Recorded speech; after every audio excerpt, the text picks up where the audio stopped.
a little bit, as Lori said, I think it's really interesting and important to frame what a drought is, what it is about our climate, so you can really understand the importance of, it's not just about conserving water, it's about how you can make really informed decisions about how you think about your garden. And that will certainly lead to your success as a gardener. So Mediterranean climate is really located in two general bands in the world. And you can see they're about equidistant from the equator. And of course, we have climate in California named, and then of course the name Mediterranean Basin. What you'll see here is that they tend to be on the western side of the continents. They tend to be near large bodies of water. And I do want to say something a little bit about Australia. In Australia, it is only those two portions of Australia, Western and Southern and South Australia. I think often we think about Australian plants being very well drought adapted, but portions of Australia are actually quite damp. So it's good to do a little bit more investigation into what that means. So Mediterranean climate is very rare, as it turns out. It's really only about 2% of the total world's landmass. I mean, that's not very much.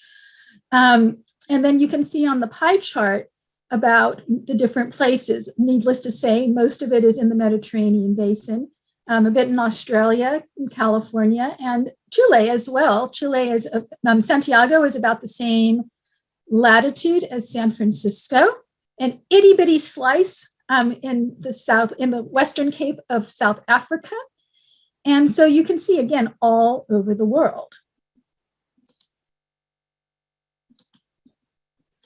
So the characteristics, I kind of alluded to this already. The winters, they're short, they're mild, and theoretically, let's see what happened here.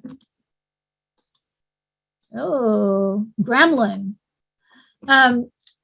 Theoretically, they're rainy, the winters, right? It's been a little bit unpredictable the last few years. The summers are long, they're warm, they're hot, and they are dry. And that is a continuing, gremlin indeed, continuing piece. And then, as I mentioned, it's often on the west side of the continent.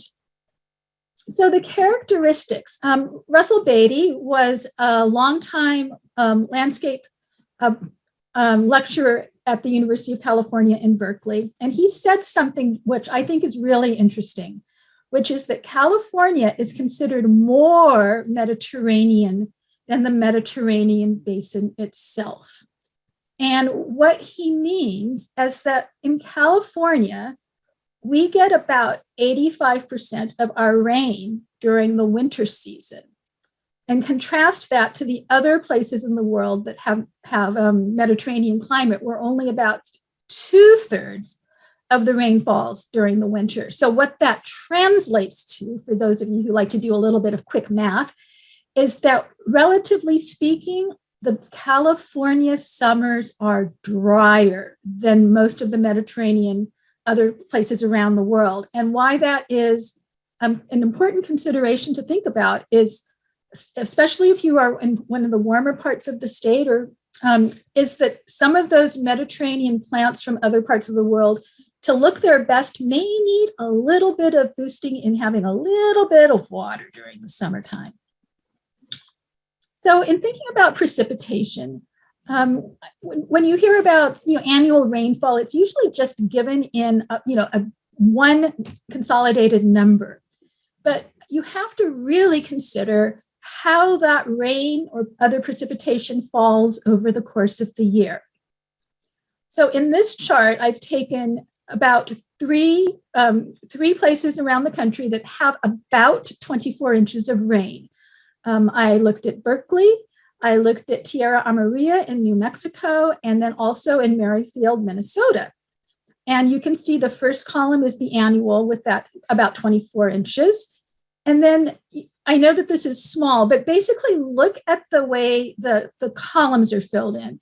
So in the California example, there's a little bit in the fall, a lot in the winter, a little bit in the spring, and essentially zero in the summertime. And then contrast this again with the New Mexico. It's pretty evenly distributed throughout the year.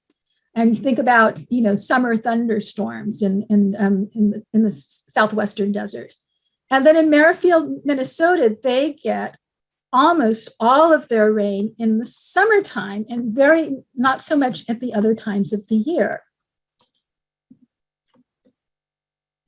So this is a really, really interesting chart that was put together by Sean O'Hara. And what he did was he looked at the patterns in non-Mediterranean climate, and he looked all over the world. He looked at annual temperature, annual precipitation, and he looked at, places in the US, places in Australia, in Europe, in all over the place. And what you can see here is that there is, not surprisingly, warm in the summertime, but, oh dear.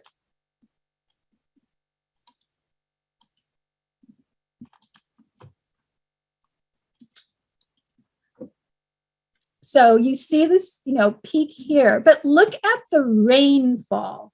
The rainfall is either relatively flat throughout the year, or it tends to go up in the summertime. And you can extrapolate from this that the combination of warm temperatures and water translates to a lovely growing season. Now look at the difference in Mediterranean climates. And again, we're looking at cities throughout the world. Both of these charts go from winter to winter. So we have, look at summer is summer, right? It gets warmer, but look at the difference in the way the rain falls over the course of the year. Rainiest in the winter, and then as we get into the springtime, it tends to decline, bottom out around the summer, and then pick up again during the fall and the winter.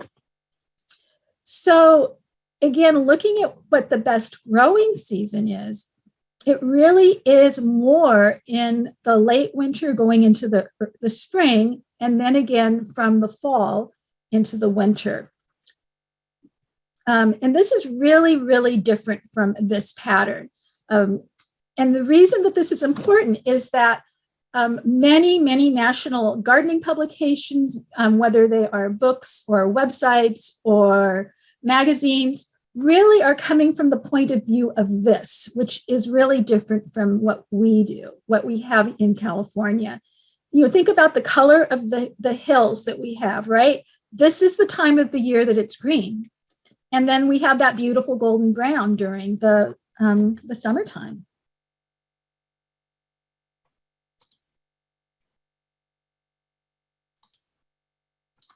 So drought. Drought is a typical feature of climate in Mediterranean climates and then in California. So here's a little timeline for you.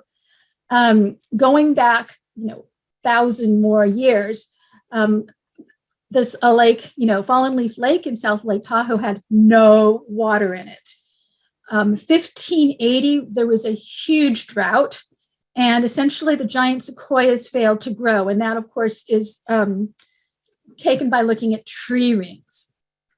The California state weather records didn't begin until 1895. Now, there are some weather records in San Francisco that go back to about 1850. But think about this, the records we have for weather in California are really, just a little bit over 100 years old. And people who study climate really look at climate on a longer view. So California precipitation, this chart is going from about 1900 to about, early 2000s. And what I want you to notice is how wildly erratic it is. You'll see that some years it's very low, some years it's very high, and it just is this huge zigzag. This line through the middle is the average. And if you look at the dots that are around the average line, there really aren't very many average years. So this is something else to keep in mind is, essentially there is no average year.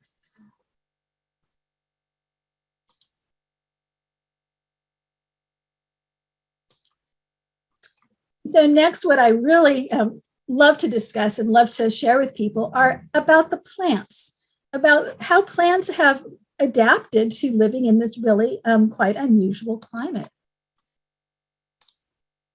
So the first thing I want to pose is like, why do we even need water? Like, why? But water is critical for photosynthesis. And I'm sure you'll remember this from your early days of science and junior high and all in that. So, of course, the plant takes in carbon dioxide that combines with water.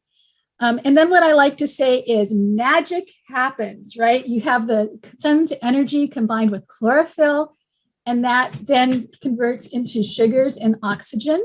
And those sugars, the plant is able to manipulate into all kinds of things.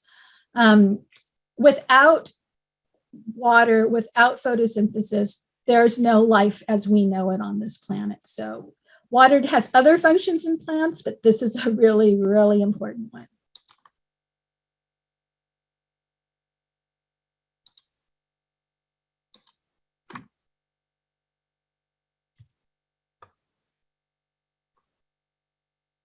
So I wanted to go back to this chart. So it completely makes sense, right? If you have these lovely warm temperatures and you have water, that things are going to be very, very happy here. But let's talk about this. And this is what I want to address in this part of the presentation, which is as we get into the summer, we have these warmer temperatures, and then we have less and less water available. So the question I want to ask you to think about is, why doesn't everything just keel over and die in the middle of the summer? It's not the nicest, right? There's no water. It's getting hot and hotter depending on what part of the state you might be in. And so plants have developed a number of strategies to be able to get through that warm period with not a lot of water available. So there are two main strategies. We have one that is called the drought resistors, and we have a second one that's called the drought evaders. So first, I want to talk about the drought resistors. Let me turn that off. So the first thing we have, a lot of the drought resistors we see have something to do with their foliage. We have something that are called sclerophyll leaves. Sclera means hard, like arterial sclerosis, and phyll means leaf. And so what these sclerophyll leaves, literally, they are hard. They're tough, they're leathery, and because of that, they're less prone to dehydration. They're typically evergreen. It takes a lot of resources for plants to put into making evergreen leaves, so they tend to last for a few years. Sometimes the reason these plants the leaves are thick is because they have a waxy coating that again helps reduce evaporation, water loss from the leaf. And then there are something generally on the bottom parts of the leaves that are called stomata, and that word is from mouth. And for plants that are from a more temperate climate, the stomata are open. And what happens here is that is how the air and the water go in and out of the cell this way, right? When the weather is very dry, the stomata can close, and that is going to help conserve water, right? Because there's no doorway for things to go back and forth. That does tend to affect the rate of growth with plants, because with less water available, the rate of photosynthesis slows down. So I have, for each of these, I just have one example to kind of illustrate, and I wanted to illustrate sclerophyll leaves with the coast live oak. This is, of course, an oak that is found really literally up and down the coast of California, and I'm sure many of you are familiar with it. look at the leaves, right? They're tough, they're leathery, they're stiff. And these, again, this is all part of that strategy for being able to resist dehydration during that warm summer. Another thing that we'll see on these plants is something either hairy or fuzzy plant leaves. And what that fur does is it helps capture the water. There's often a little bit of moisture in the air in the morning. And that does two things. One is as it evaporates, it helps cool the leaves. And there's also a teeny tiny bit of protection via shade with having that fuzzy surface. And this is another example of a California native plant, coastal sagewort. One more in terms of foliage is having a light colored foliage.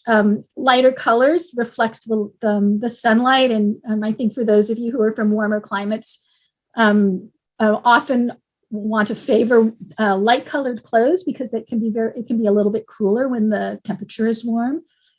And so again, you'll see a lot of plants with gray leaves that do very well in this climate. Now, I just put this in because I think it's a really, really fun example.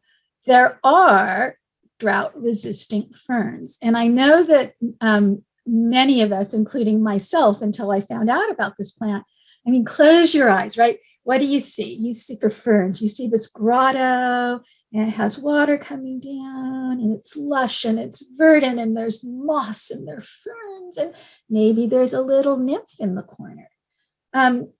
But ferns are a kind of plant, and there are some ferns that are native to drier climates, and they're called xerophytic ferns because xera means dry. And these ferns, as I hope you can see in this picture, these leaves are a little bit fuzzy. These ferns typically are from desert areas. However, they tend to grow really close to rocks. And if you think about it, underneath the rock is where the water is going to stay the longest. So these plants are, in the so-called wettest part, but they're really interesting. If you're interested in this fern, they are sometimes available in the trade, not always. And the ones that you'll see the most is this Kooyumjian, these lip ferns. Another foliage thing is what's called guaping glaucus, and that is having a waxy coating. So we're back to that wax, helping conserve the water, and it's often a little bit blue. So, getting back to these themes, we see a lot of gray, fuzzy, and blue, and then some evergreen leaves. So you can probably see some patterns emerging. Succulents, and we have something here that is called farinose powder. And farinose comes from the word for farina, for flour, and that's the kind of flour that you make cookies with, not the kind of flour that blooms in your garden. And so what this farinose powder does is it acts as a physical sunscreen, kind of the way zinc oxide, you put zinc oxide on your nose, and it really just prevents the sunlight from getting either to your nose or to the leaf in this case. This powder will wipe off. And what you can see here and here and here, that someone has touched the plants. These are fingerprints. I mean, I think you can see this really looks like the end of somebody's finger. And when that happens, it essentially makes that part of the plant prone to sunburn. If any of you are great succulent aficionados, or you have friends that are succulent aficionados, they get very, very upset about touching the plants. And of course, it's unsightly, but in the end, it makes the plant less able to cope. Teeny tiny leaves. Less surface area to lose the water. This is an example of Ceanothus, which is our California lilac. This particular one was discovered down near the Vandenberg Air Force Base.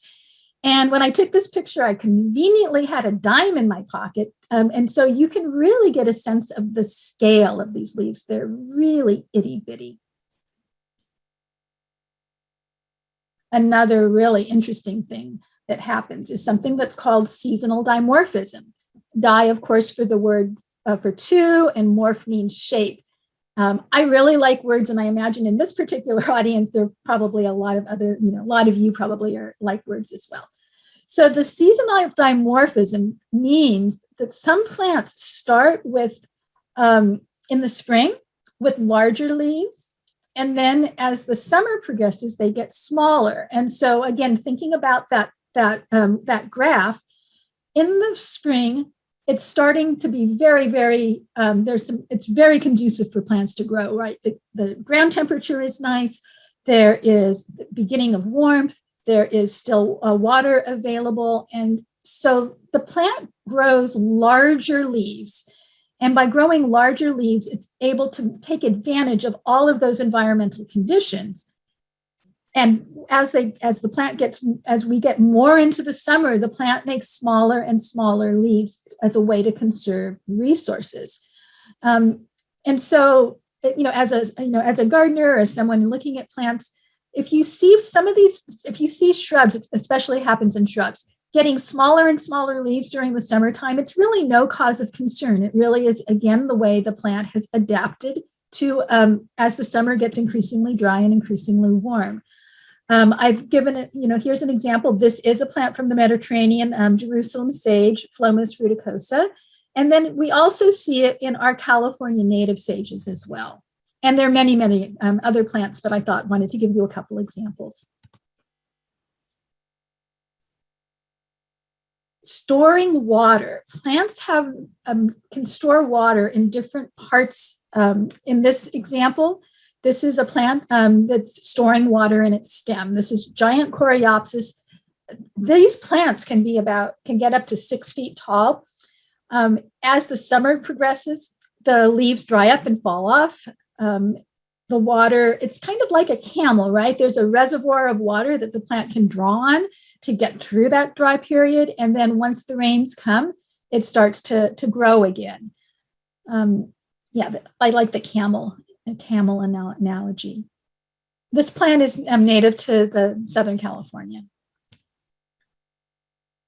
Another place that plants can store water is in their leaves. And also, I just mentioned stems, but I want to kind of bring this around to succulents because I know they're very, very popular currently. So here is an example of a succulent that was taken around October 22nd. And what you see is that they're kind of closed up a little bit or really looking a little bit sad. But then about a month later, we had gotten some rain, and you can really see how the plant has rebounded. And I do regret that the color is not equal on these two pictures. But what I really want you to see is that this is this. That this is this. And that this pathetic looking thing up here is right here.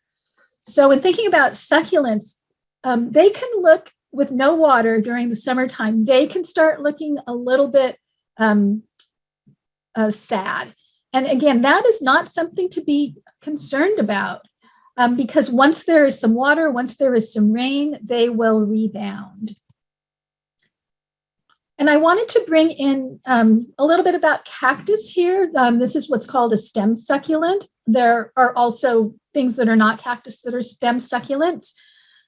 All cactus are succulents, but not all succulents are cactus. And so here again is the way the stem is able to store the water. The spines, of course, offer protection against wildlife that may want to, get this water. And then the spines on a cactus, you may or may not know, are how the leaves have evolved over the many, many, many years. These started off as leaves, and then they reduced down to spines, which, thinking about surface area again, reduces the places where the plant is going to lose water. And this is in a very, very extreme form. Interesting thing also about cactus or stem succulents is that the photosynthesis can take place in the stem rather than in the leaves. And that's why you see the green color here.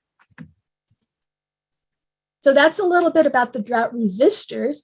Next, I'd like to talk about drought evaders. And the way I like to think about drought evaders is that these are the plants that take their ball and go home. They don't want to play, they don't want to grow unless it's really nice for them. So we have a tree in California, the California buckeye. And I know that we have a third of the people on this call are from places where it rains in the summertime. And I know that people who are from a rainy summer climate are just really baffled by this. The California buckeye, it leaves out and it blooms usually in the late spring. And then by the time the summer rolls around, the leaves start to turn brown and the leaves fall off. And this is not a dead plant. This is a plant that's conserving its energy. The leaves are a place that the water can get in and out. But without leaves, there's less opportunity for the plant to use those resources. And if you think about deciduousness, I think, generally, and I thought this way too until I got a little bit more learned. We think about trees being deciduous as being something that happens in the fall and with fall color. If you think, especially for those of you who are from the Northeast, all that beautiful, beautiful fall color that we see. But really, deciduousness is a response to stress. And in places where the plants lose their leaves in the fall and the winter, the stressful time for them is in the wintertime. The temperatures are cold, and if the water freezes in the ground, which it does, the ground becomes rock hard. That water is not available to the plants to be able to access. So the plant, dormant means go to sleep. So the plant goes to sleep, and then in the spring, in these fall deciduous plants, it wakes up. The stressful time in a Mediterranean climate is in the summertime. And this is, I think, a really fine example of that kind of plant. See, it doesn't want to play. It's just going to kind of hang out till it's a little bit better. We also have something that are called geophytes, things that love the earth. And, generally we call these bulbs. And this is another place where plants can store water. In this case, it's in their things that are underground. Bulbs often, as you know, bloom in the spring and the summer. And that bulb is able to store water and nutrients for the plant over the course of the summer. And in fact, the bulbs can remain dormant for more than a year. Again, some of these are not going to grow until the environmental conditions are right. They don't want to play. Bulbs have another really interesting thing that they can do. The flowers can produce seeds when the plant has enough maturity, but often bulbs produce offsets. And that is, if you've ever pulled up a bulb, sometimes you'll see little baby bulbs around the bottom. And that is, again, kind of another strategy to make sure it doesn't die off if there's not enough water to bring that plant into bloom, for example. And as I mentioned, these things with bulbs can remain dormant for years. So I think when we think of bulbs, we think about tulips. And as you may know, tulips are actually not native to Holland. The Dutch were great traders. Tulips are actually native to the more in the Middle East, places in the high mountains where there are extremes of temperature. It's very hot in the summertime. It's very, very cold in the wintertime. And the soils are often very rocky and poor. So if you think about that, this is a great way to be able to survive those extremes of temperature. We also, in terms of this drought evader strategy, we have annuals, and an annual completes its life cycle in 1 year. That means the seed germinates, the plant grows, a flower blooms, it makes more seeds, the plant dies, the seeds fall to the ground, and nothing you can do is going to make that plant live longer than 1 year.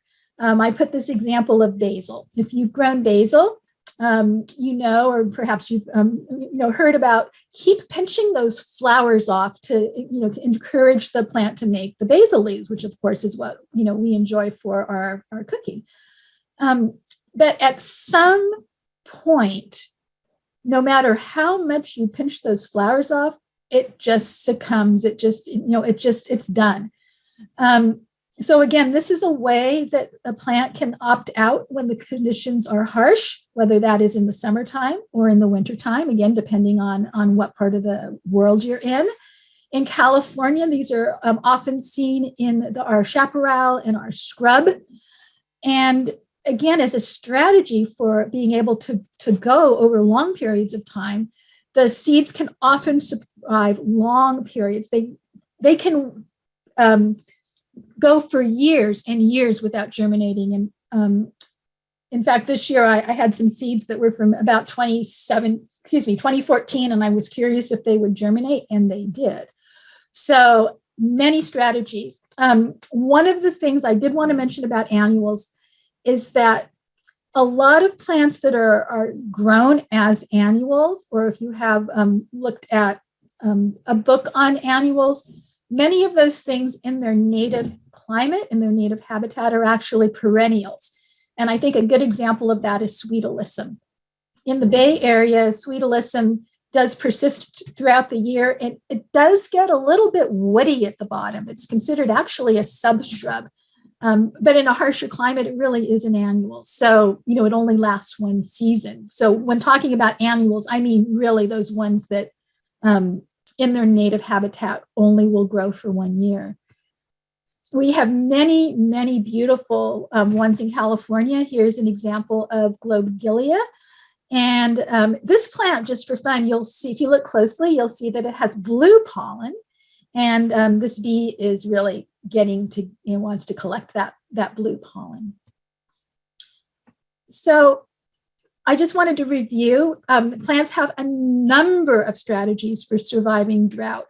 If you think about the drought resistors, they have a certain kind of experience. You have the sclerophyll leaves that are dark green, they're evergreen. And then you have that whole set of things that are fuzzy or gray or blue. You have things with teeny tiny leaves. You have plants that are able to store water in various parts, and those plants, especially the succulents, have a real presence about them. And the drought evaders are not there most of the year, part of the year.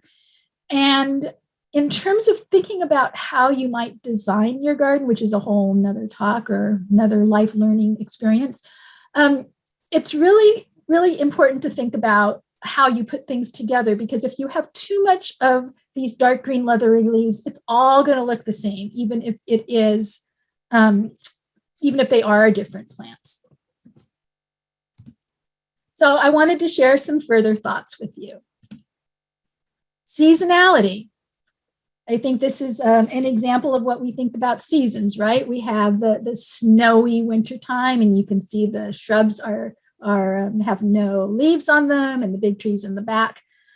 And then spring happens, and the forsythia blooms, the daffodils are in bloom. And if you look carefully at those trees in the background, you can see they're having a little bit of pink, and that is the leaves that are starting to come out. But let's think about seasonality in a Mediterranean climate. We do have seasons, but they are not the 4 seasons of a temperate climate. And again, going back to this, thinking about how the California hills change from green to golden. We have spring on the left, obviously, and then we have the golden and the trees on the right-hand side. And this in itself has its own beauty. And I think this is something that we really need to embrace, is that this is okay. With very careful planning, you can have green plants in your garden throughout the year, but just this is okay. One of the people who settled in California, actually late, there were people who came in the 1850s, 1860s, who thought the California climate was wrong. They came from the Northeast. They didn't understand why there were no trees. They thought there was a mistake made, and they they just didn't get it. And it's okay. It's okay. So I want to just reassure you there. I want to go back to this picture. So if you look at here in the snowy version, no one ever says, well, let me go back for a moment. When you go back to the green and the brown, you can grow just about anything in California, right? You just add water and it grows. But think about this. In this picture, no one says in the snowy landscape, wow, if you just added heat, you could grow anything, right? That's called a greenhouse. So really think about that and how we think about manipulating and being able to make things grow here that maybe are not well suited. And if you are a plant person like me, I always make very careful selections about those things that maybe are not able to go through the summertime, but I always make sure that they are very well considered and in a place that I can really, really maximize my enjoyment of them. So to close up, I wanted to talk just a little bit about form and texture. You can put beautiful combinations of plants together. These are actually in Santa Barbara. On the left, you can see these really strong darker green vertical things, and then that really complements the little round lighter green leaves. On the right-hand side, you can see this beautiful puff of purple. This is the red or pink spires. We have larger leaves. This is hummingbird sage. This is a California native. So you could put things together in really quite beautiful fashions. This is at the San Francisco Botanic Garden. Again, both of these pictures show a great contrast of color, of texture, of form. And that agapanthus, I know that in California, we often sort of dismiss agapanthus because it does so well and it's used frequently. But if you're from a place where agapanthus doesn't grow, for example, upstate New York, this would be a really treasured plant because you would need to dig it up every year and put it in your basement and then replant it. So again, going back to the context about where you're from and what you want or what we want out of our landscapes, it very closely is tied with the climate. And succulents. Succulents are always a lot of fun. And this is just a quick picture of many different colors and forms and shapes. Okay, so then this is the portion about controlling water in your garden.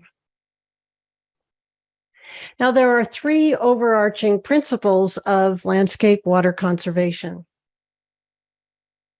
Let me do my keyboard instead. The first is to lower the water needs of the landscape. The second is to leverage alternative water sources. And the third is to optimize irrigation. So we'll be going through examples of each of these. First of all, lower the water needs of the landscape.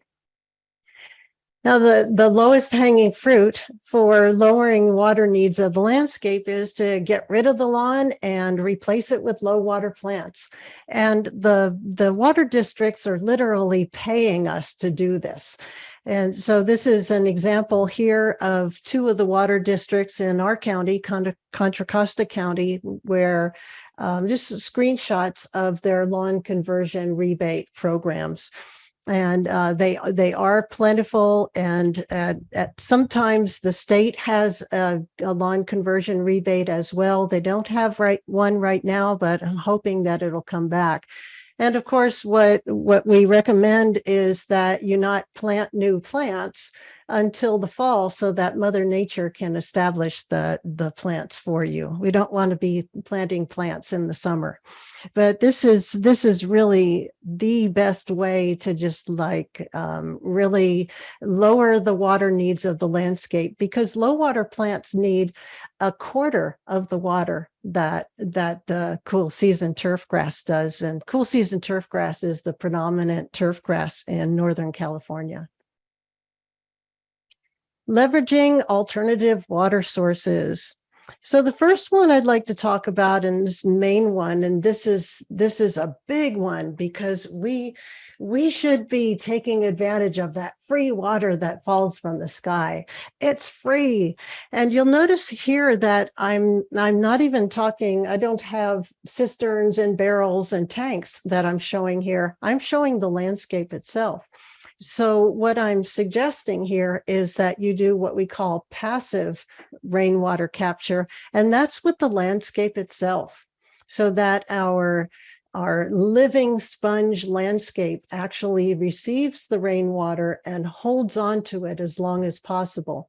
So you can sculpt the land, you can put in rocks, you can build in rain gardens.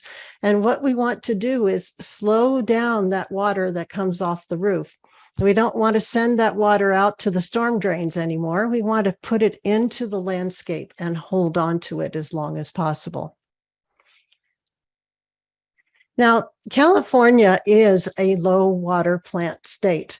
That is really obvious. And especially if you go out in any of the regional, state, or federal parks in California, you don't see irrigation anywhere.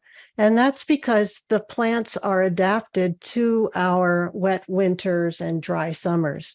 And so it's mostly low and very low water plants in California.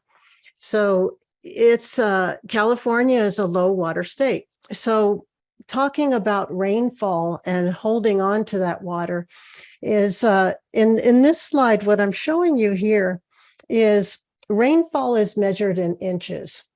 Plant water requirement is measured in inches, and irrigation is measured in inches. It's also convenient for us, and it's really convenient to be able to plot these things together on a bar chart. So the blue bars represent historical average monthly rainfall that I got from usclimatedata.com. And so we have the blue bars representing the rainfall, the inches of rainfall per month. And then I've plotted over it the plant water requirement in inches per month for high water plants, moderate water plants, low water plants, and then the orange line is low water plants with at least an inch of mulch. And I'll explain that later. But when we look at this and we want to see how well rainfall itself takes care of low water plants in California, first let's look at high and moderate water plants. And we can see that for both of those, we've got November, December, January, February, and March. So 5 months out of the year, rainfall takes care of high and moderate water plants. But then with the low water plants, it takes the rainfall itself all by itself, no potable water involved here, takes care of the plants in October, November, December, January, February, March, April, and half of May. So 7.5 months out of the year in Concord, California, the rainfall itself takes care of low water plants. And then if we just look at if we want to go into or even through the summer, we want to try and look at ways to hold on to all of these inches of water that fell into the landscape or into tanks, barrels, and cisterns, and hold on to that. Now, I have the historical yearly average of rainfall is here. So it's 16 inches a year of rainfall. And low water plants with at least an inch of mulch need 8.6 inches a year. So we can see that the rainfall, twice the amount of rainfall falls that low water plants with an inch of mulch need. So then here I've got 4 more representative cities in California. I've got Merced, upper left. Then I have Riverside, upper right. Got San Diego, lower left, and Palm Springs. Now, with all of these, they're exactly the same as the previous slide. But what I did was I put the number of inches of rainfall, historical rainfall, annual, on each one, upper left, and then the how many inches the low water plants with mulch need. And what I can see here, it's pretty much the same story as the previous slide, where 7 to 7.5 months out of the year, rainfall itself takes care of low water plants, even in all of these cities, except for Palm Springs. Once we get into the desert, it's a bit of a different story there. So when I'm looking at this, what I can see is, and San Diego is really interesting too, because San Diego is 1, 2, 3, 4, 5, 6, 7, 8 months out of the year. Now, this February thing, that's a little of an anomaly, and we can probably even hold on to this January rainfall in the landscape for February. But what I'm seeing here when I look at this is that any place in California that gets 10 inches or more of rainfall can really take care of low water plants well into the summer. What our challenge is how to hold on to that water. So hold on to that water. So what do you do when you want to hold on to water? Well, you look for a container.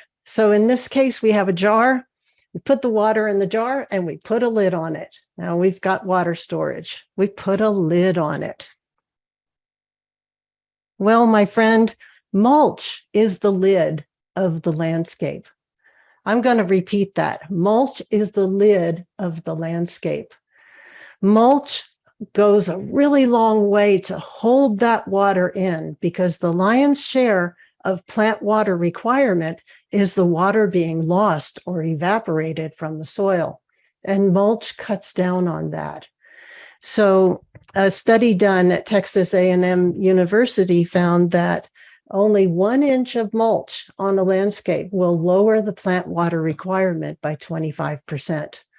So mulch is really significant. And it is the lid, and this is how we can hold that water in for as long as possible. Okay, so leveraging alternative water sources. The next one is recycled water.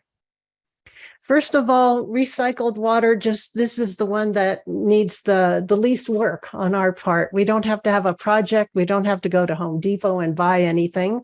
Just put a bucket in the shower or a bowl in the kitchen sink or bathroom sink and just catch that water. Maybe it's warm up water. Maybe it's water that you use to rinse vegetables or anything like that. Just take it out into the landscape and water plants with it.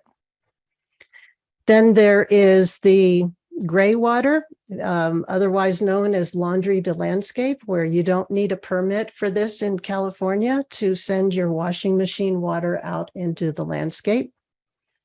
And then the last one is that you can check with your sanitary district or your water district and find out if they have recycled water, if they have free recycled water available to you.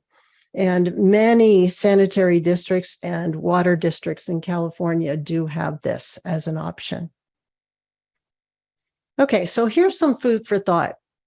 Rather than just turning on the tap and using the potable water supply for irrigation, let's think about this in another way, where our first option for watering the landscape is rainwater. Passively capture that rainwater in the landscape itself, or capture the rainwater in barrels, tanks, and cisterns. Then our second consideration, that would be recycled water, whether it be warm-up water from the house, laundry to landscape water, or water that's provided, recycled water that's provided by the sanitary district or the water district. And then the last choice is potable water rather than the first choice. And that would be potable water that's piped in from the public water supply or water from wells on the property. So thinking that if you have rainwater be our first choice, recycled water our second choice, and then the very last choice be potable water, we can really do something about stretching our diminishing water supply. Okay, optimize irrigation. So I have 7 strategies, quick and dirty strategies that I'm going to show you these strategies or actions can take you a long way to either complying with existing restrictions that have come down the pike or future ones, or hardening off your landscape for future ones. So let's go ahead and just jump into these. The first one is to spread 3 inches of mulch on planted areas.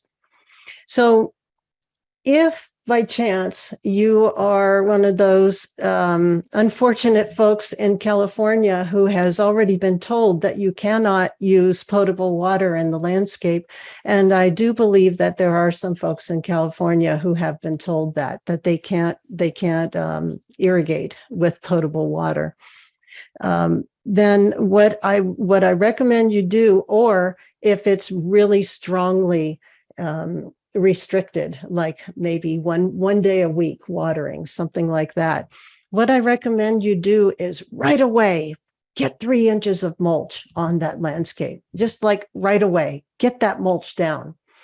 And then what you can do is you can use a moisture meter, just those little moisture meters that we use for our house plants, and go out there and just make sure that if a plant really needs to be watered, then use the warm-up water from inside your house. Recycle your water from inside the house to water those plants if they really need it.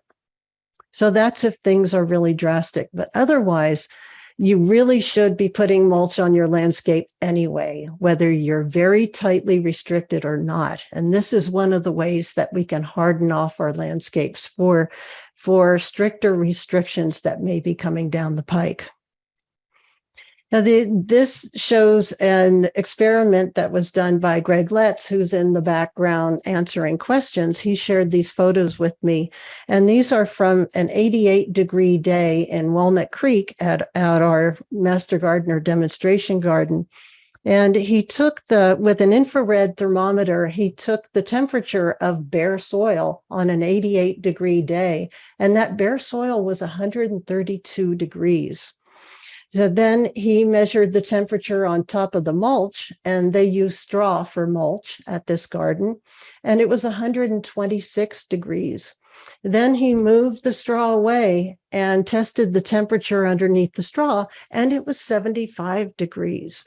So mulch, in addition to have many benefits and cutting down on the evaporation of water from the soil, has many, many benefits. And modulating soil temperature is definitely one of them. Now, if you look at the left photo, that 132 degrees, do keep in mind that soil microbes will be killed off at 140 degrees. So it would only take a 96-degree day with bare soil to kill off the soil microbes. And we definitely don't want to, we want to nurture and cultivate those soil microbes, because they really make it possible for the plants to uptake the water and nutrients, and for everybody to be happy, including us. Okay, so strategy number 2 is to hand water efficiently. Now, when we hand water, there are 2 questions that you need to answer. The first one is, oh, excuse me, sorry, 1 second here. Okay, time check. The first one is, how much water do the plants need? And the second question is, how much water am I giving these plants when I'm standing there spraying them with the nozzle? Okay, so the first question can be answered, and I'm going to refer to our handout a few times here in this talk. We're going to make this handout available to you with a link at the end of this talk, so make sure you stick around to the end. Now, this handout has 2 pages of resources, and then there's 2 pages of something else that I'll be talking about a little later. But to answer that first question as to how much water the plants need, you can look in the resources for a web application that you can use to find out how much water any plant material needs in any incorporated city in California. Now, the second question, how much water is being applied when I'm standing there with the nozzle spraying or watering the plants, is that you could get a hose end flow meter. Now, these guys have literally flooded the market, pun intended, and there are a ton of these on the market. So you can order a hose end flow meter, and it'll tell you exactly how many gallons are coming out of that nozzle when you're applying water. Now, in the absence of having a hose end flow meter, here's what you can do to calculate how many gallons per minute are coming out of your nozzle. So you take a 5-gallon, well, what we call a 5-gallon bucket, which really isn't a 5-gallon bucket. It's a 6.2-gallon bucket. But you take one of those buckets and you flow water into the bucket for 30 seconds. Then you measure the amount of water that you flowed in for 30 seconds. Now, I wouldn't use the bucket to measure it because, as I said, it's 6.2 gallons. I would pour that water into something with a more accurate measurement. And then you multiply by 2, and this will tell you how many gallons per minute that spray nozzle is spraying. So, for instance, if you were to find out that a street tree that you planted last year needs 15 gallons a week, and you determined that your spray nozzle puts out 5 gallons a minute, then you know that you're going to need to stand there and water that tree for 3 minutes a week. That's how that works. Strategy number 3 is to reduce the irrigation run times. So you can just go right out to your controller tomorrow and cut back the run times by either 10 or 20%. I can say this pretty confidently because for the most part, we do overwater our landscapes tremendously. So most likely you can cut back your run times on your irrigation by 10 or 20%. Now, what I would also recommend that you do is space out your irrigation days longer and longer so that you harden off your plants and make them more drought tolerant and drive those roots down deeper. So, for instance, if you water every 3 days right now, change that to watering every 4 days. And then let that settle in for a couple of weeks, and then maybe change it to every 5 days after that. And that will really help to make those plants, give them deeper roots and make them more drought tolerant. Strategy number 4 is to water all the plants as low water plants. So this is a garden. This is actually in my mom's front yard.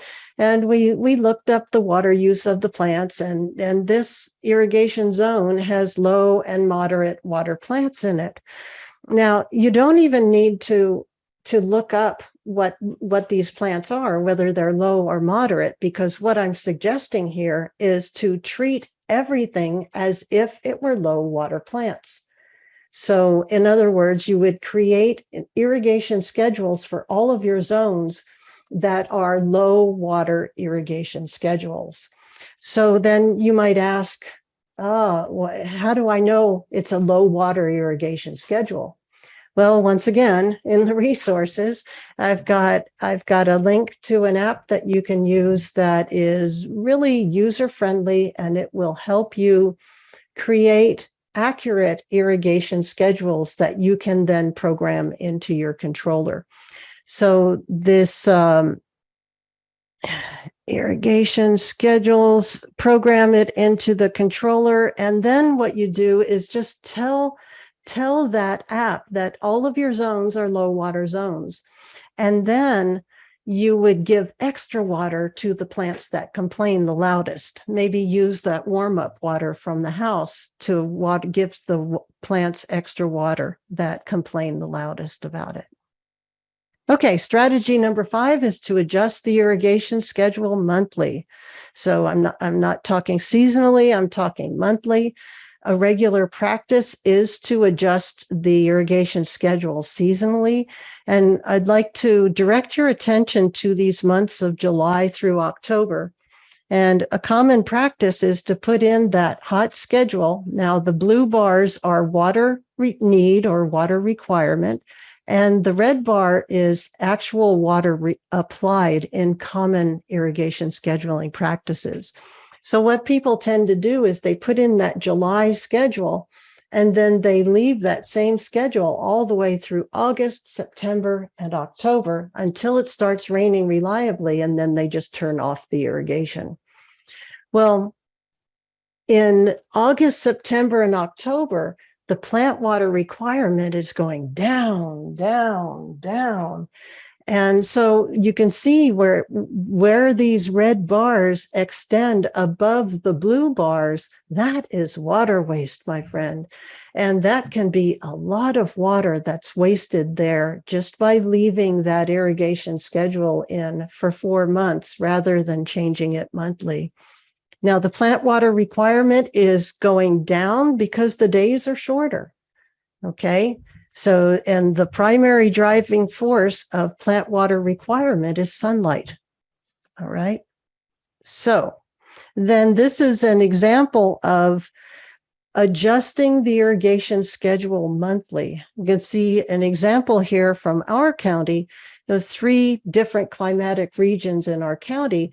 And I have the July as being 100%. And then these are the percentages for all of the rest of the months of the year. Now, there is in the handout, there is a link to a web application where you can get these these monthly percent adjusts for your city, because it covers every incorporated city in California. Now, I want to mention here that smart controllers do this automatically. Okay, so hang on 1 second here. Let me check something. Yeah, smart controllers do this automatically, only they don't adjust it monthly. They adjust it every single day. 365 days a year, they are creating an irrigation schedule based on the weather. So then on my next one, just put in a smart controller. Then you won't have to worry about all of this. You get it programmed correctly from the beginning, and that puppy will just keep going and saving you water, and you're going to see tremendous water savings when you install a smart controller that is programmed correctly. All right, strategy number 6 is to replace inefficient sprinkler nozzles with efficient ones. Now, on the bottom row here, we have the inefficient nozzles, and on the top, we have the ones that are considered efficient.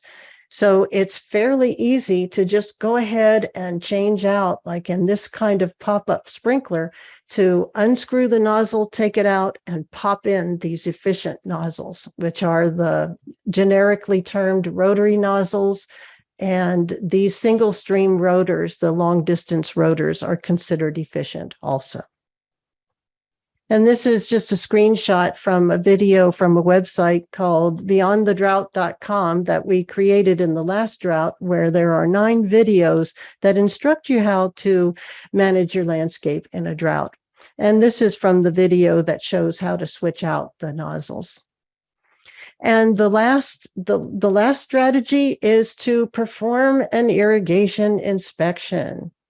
Now, part of the handout is that it is an irrigation checklist, and it shows you what to look for when you inspect your sprinklers and your drip. And it tells you what to do when you encounter issues with your irrigation. Now, when you inspect the irrigation, you just turn on each zone one at a time, and you walk around and you look and you listen.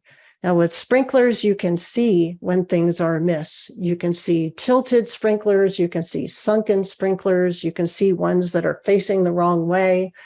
And then with drip, the drip should be underneath a good layer of mulch, but you can hear when things are off with drip. You can hear leaks, you can hear breaks, you can even hear kinks. They have a very distinctive sound to them. And again, these are the handouts, and it is combined into one file. And Andrea will tell you about that in just a little bit. So then this is it. And I urge you to be the hero of your own story. I urge you to do any or all of these actions that I've explained to you. It's really, the power is in our hands, and we really can make a difference, one landscape at a time. Make a difference with yours. Your neighbors will see what you're doing, and then they'll start making a difference with theirs, and it will all add up to hopefully preserving our precious water supply.